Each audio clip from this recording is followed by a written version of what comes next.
In this video, we're going to take a quick look at the new corrective actions feature. So to do that, let's jump into one of our instruments where there's something out of range. So we can see here that doer 5 is out of range. Just a quick note, the data that you see here is fake data that we're using for testing purposes. In the past, there was no way to show this as corrective for reporting purposes, so you would always have something displaying out of range. Now, when you have something that's out of range, you'll see this wrench icon appear. To correct this value, we simply click the wrench. When we do that, an interactive dialog window will pop up and ask us for two things. We can enter action notes, which is what did we do to fix the problem, and we can enter a corrective entry. You can enter one of each or both. So I'll enter refill the tank,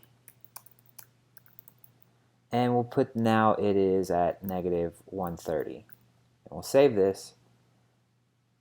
And now we can see here that this has a green check mark at this level. We're still seeing the temperature here is out of range because this value is out of range.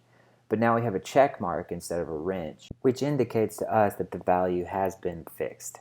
If we go back to the dashboard, we'll now see this has a very dark green color, and there is no longer the red circle indicating that something is out of range. Dark green represents that something is back in range. So you can see here there are 0 out of range and there's 1 that is back in range. In addition to showing up on the dashboard, this will also show up in our summary reports. To see that, let's generate a new summary report just for basically the past day or two so we can see this data from today. So we'll go back in the first, and then we'll look at the second. We'll generate a new report.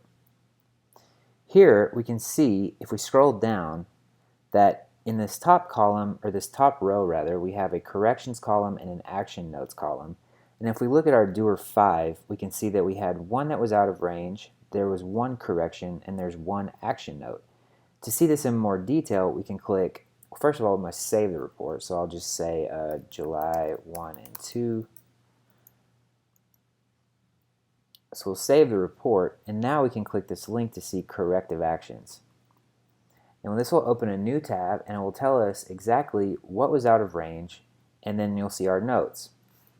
This is great for your own internal quality control purposes, as well as showing to inspectors who will want to see exactly what went wrong and why and what you did about it in a very quick way.